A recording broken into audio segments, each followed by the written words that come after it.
Alright, hey guys, what's up?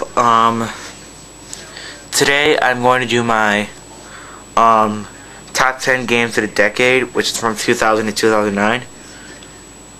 Alright, I just gotta say, this decade was a great year of gaming. There were a lot of games that came out, and of course, 2 game systems came out. Or like 2 different generations of game systems, I should say. Well, it was very tough figuring out my top 10. But, well, here it is. Alright. Number 10, I'm going to give it to, Star Ocean Till the End of Time. Alright. The reason I loved Star Ocean, because, the storyline was really good for its time. And the graphics were real good. Or were really good. So that was good, but the only things that I didn't like about it were that some of the cutscenes took too long, and there were some annoying characters in it. Well, that's it for that. Number 9, I'll give it to Kingdom Hearts 358 Days Over 2. The reason I'm giving it to that is because it has that classic Kingdom Hearts feel to it.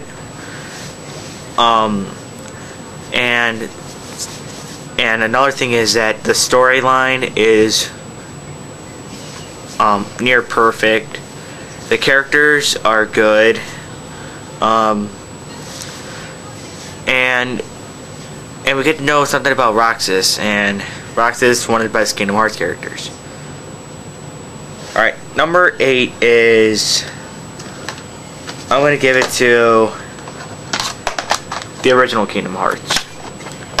Alright, if you have seen my channel, I'm like a real big Kingdom Hearts fan.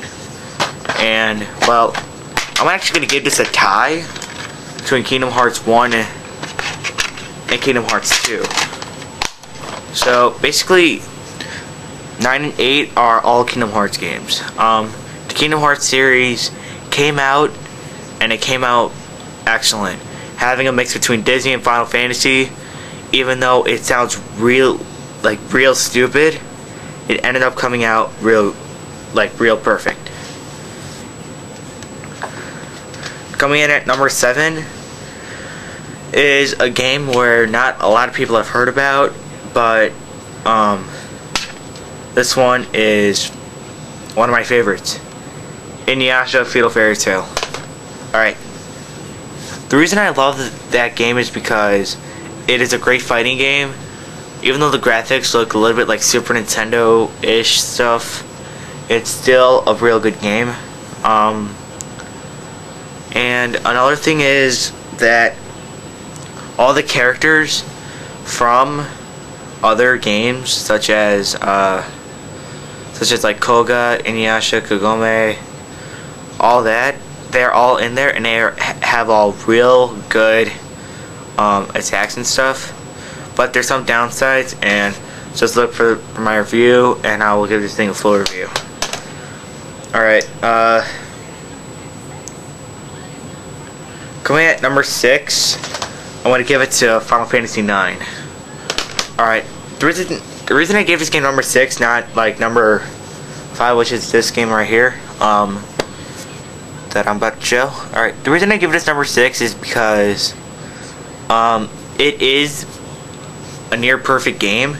It had that classic Final Fantasy 1, 2, 3 feel, along with other Final Fantasies that came out at that time, were like Final Fantasy 7 and Final Fantasy 8. So those are 2 games. So that's my favorites. The only downside I had about it was that it went back to its roots, like its old roots. Which that's why I don't like the old Final Fantasies, like Final Fantasy 1, 2, and 3. Is because that you start off with like only like a 12 HP, and then you could just easily get killed with one shot. And yeah. Alright, so coming in at number, what am I up?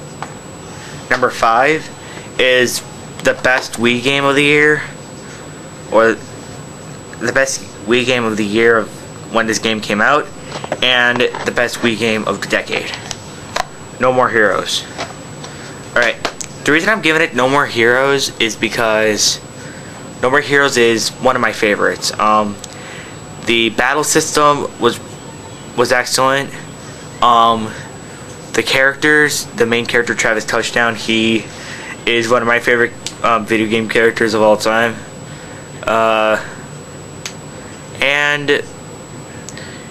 But the graphics weren't all good. Like some people complained that there's not a lot of detail, but I say that there is some detail. That it has like that graphic novel stuff, kind of like in Mad World. But whatever. All right. Coming in at number 4 is Final Fantasy X. The reason I'm giving it Final Fantasy X is because 10 is another one of the Final Fantasies that really got me into liking RPGs, along with Final Fantasy VII. So Final Fantasy X, it had great characters, a great storyline, great battle system, pretty much great everything. But only downsides I had about it were that that some of the cutscenes took a little bit too long, and the voice acting was near torture. Alright, coming in at number 3, I'm giving it to one of my favorite fighters of the decade, BlazBlue Commodity Trigger. What can I say about this game? It's brilliant. It has that classic like Guilty Gear look. Like it's even made by the same guys that made Guilty Gear. Even though there's not a wide variety of characters to choose from it, it's still really great. And well, I'm going to explain more about it in my review in January. Alright, it was so tough deciding on what game is number 2 and what game is number 1. So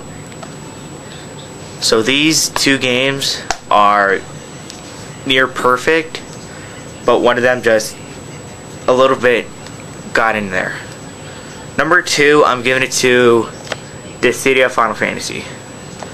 The reason I like Dissidia Final Fantasy is, well, the battle system is different, and it's pretty much like an original game. The battle system is different, but it worked out real good. The characters, you could choose any character, or the main person I should say, from Final Fantasy 1 through 10, or the main villain from Final Fantasy 1 to 10. Alright, and number 1, which is the only one besides Kingdom Hearts and Dissidia that are in my list. And right now, before I go with number 1, let's look at how this has been. Number 10, I'm Star Wars Until the End of Time. 9, Kingdom Hearts 358 Days Over 2. 8, Kingdom Hearts 1 and 2. 7, Inuyasha Feudal Fairy Tale. 6, Final Fantasy 9. 5, No More Heroes. Number 4, Final Fantasy X. Number 3, BlazBlue. And number 2, Dissidia Final Fantasy. Alright. Right now is my time to give honorable mentions. I'm going to give an honorable mention to Super Smash Bros. Brawl, Super Mario Galaxy, Metroid Prime 3, Legend of Zelda Twilight Princess, Mirror's Edge, Orange Box, like 10 plus other games. Like I said before, this was a real big decade of gaming, where a lot of people were liking video games now, and now this is how we are now. Number 1, the best game of the decade. Here it is. Call of Duty Modern Warfare 2. Even though this game just came out like 2 months ago, it's my favorite. The campaign is near perfect. The the multiplayer with Special Ops and Modern Warfare Online. The graphics, everything. This game is perfect. If you love shooters and if you love all Call of Duty games, you should definitely get this. So this was a great year, or a great decade in gaming, I should say. Let's see what the next decade has to us. Alright, see you guys later, and bye.